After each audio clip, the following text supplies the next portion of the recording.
নগদ থেকে যে কোনো ব্যাংকে ফান্ড ট্রান্সফার করতে গেলে শুধুমাত্র সোনালী ব্যাংক ছাড়া আর অন্য কোনো ব্যাংকে ফান্ড ট্রান্সফার করার কোনো সিস্টেম নেই। কিন্তু বর্তমানে আপডেটের পরে এখন আপনি চাইলে নগদ থেকে বিকাশে ফান্ড ট্রান্সফার করতে পারবেন, নগদ থেকে বাংলাদেশের যে কোনো ব্যাংকে আপনি ফান্ড ট্রান্সফার করতে পারবেন।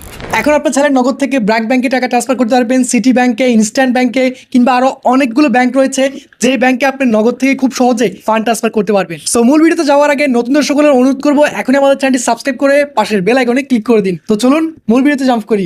প্রথমে আমরা পিন নাম্বার দিয়ে নগদ অ্যাপটিতে লগ ইন করে নিব। ওকে, নগদ অ্যাপটিতে লগ ইন করার পর এরকম একটা ইন্টারফেস দেখতে পারবেন। এখান থেকে ট্রান্সফার মানি এই অপশনটিতে ক্লিক করব। এখন এখানে দেখতে পাচ্ছেন আমাদের এনপিএসবি অপশনটা অ্যাড হয়ে গেছে। আপনাদের ক্ষেত্রে এটা নাও আসতে পারে, এর জন্য আমরা চলে যাবো গুগল প্লে স্টোরে। ওকে, গুগল প্লে স্টোরে এসে এখানে সার্চ করব নগদ। নগদ লিখে সার্চ করার পর নগদ অ্যাপসটা পেয়ে যাবেন। সো এখানে ওপেন দেখতে পাচ্ছেন, ওপেনের পাশে রয়েছে আনইনস্টল জায়গায় আপনারা দেখতে পারবেন আপডেট করে নিতে হবে অবশ্যই আমাদের। আপডেট করার পর আপনারা এখানে এনপিএফসি অপশনটা পেয়ে যাবেন। সো এনপিএসবিতে দেখতে পাচ্ছি আমরা দুটো অপশন অ্যাড করা হয়েছে, ব্যাংক অ্যাকাউন্ট, মোবাইল ওয়ালেট। এখান থেকে মোবাইল ওয়ালেটে ক্লিক করব। মোবাইল ওয়ালেটে আমি আমার কাঙ্ক্ষিত নাম্বারটা দিয়ে দিব। ওয়ালেট সিলেক্ট করতে ট্যাপ করুন, এই অপশনটিতে ক্লিক করব। এখন দেখতে পাচ্ছেন এখানে আমাদের রকেট রয়েছে, তারপরে উপায় রয়েছে, এর নিচে দেখতে পাচ্ছেন বিকাশ রয়েছে। এখানে রকেটের চাইতে মোস্ট ইম্পর্টেন্ট হচ্ছে আমাদের বিকাশ, কেননা অনেক সময় আমাদের নগদে টাকা থাকে, অনেক সময় বিকাশে টাকা পাঠানোর প্রয়োজন হতে পারে। সেক্ষেত্রে আমরা চাইলে নগদ থেকে খুব সহজে আমাদের বিকাশ অ্যাকাউন্টে টাকা ট্রান্সফার করতে পারবো। বিকাশে টাকা ট্রান্সফার করার জন্য বিকাশ অপশন দিয়ে সিলেক্ট করব। এরপর এখানে আমরা পরিমাণটা দিয়ে দিব। সর্বনিম্ন এখানে আপনি 50 টাকা ফান্ড ট্রান্সফার করতে পারবেন। সো এখানে 50 টাকা দিয়ে দিব। তারপর এখানে এগিয়ে যান, এই অপশনটিতে ক্লিক করব। 50 টাকা ফান্ড ট্রান্সফার করার জন্য মাত্র 42 পয়সা দিয়ে আমরা এখানে ট্রান্সফার করতে পারছি। সো রেফারেন্সের জায়গায় আপনি যে কিছু দিতে পারেন, মাই বিকাশ আমি এখানে দিয়ে দিলাম। এরপর আমরা আমাদের কাঙ্ক্ষিত পিন নাম্বারটা দিয়ে দিব। সো এখন আমরা এখানে নগদ থেকে বিকাশে টাকা ট্রান্সফার করার প্রসেসটা দেখতে পারবো। ফাইনালি টাকা পাঠানোর জন্য এখানে ট্যাপ করে ধরে রাখলে আমাদের টাকাটা নগদ থেকে বিকাশে ট্রান্সফার হয়ে যাবে। এখান থেকে ব্যাকে চলে আসবো। ওকে, এরপর এখানে রয়েছে ব্যাংক অ্যাকাউন্ট। এখান থেকে আমরা ব্যাংক অ্যাকাউন্টে ক্লিক করব। সো আপনি যে ব্যাংক অ্যাকাউন্টে টাকা পাঠাতে চান সেই ব্যাংক অ্যাকাউন্ট নাম্বারটা এখানে দিতে হবে। ওকে, ব্যাংক অ্যাকাউন্ট নাম্বারটি দেওয়ার পর এখান থেকে নেক্সট বাটনে ক্লিক করব। ব্যাংক বাছাই করুন, এই অপশনটিতে ক্লিক করব। সো এখানে দেখতে পাচ্ছেন ব্র্যাক ব্যাংক রয়েছে, তারপর city bank, instant bank PLC, এই ধরনের কয়েকটা ব্যাংক এখানে বর্তমানে অ্যাড করা হয়েছে।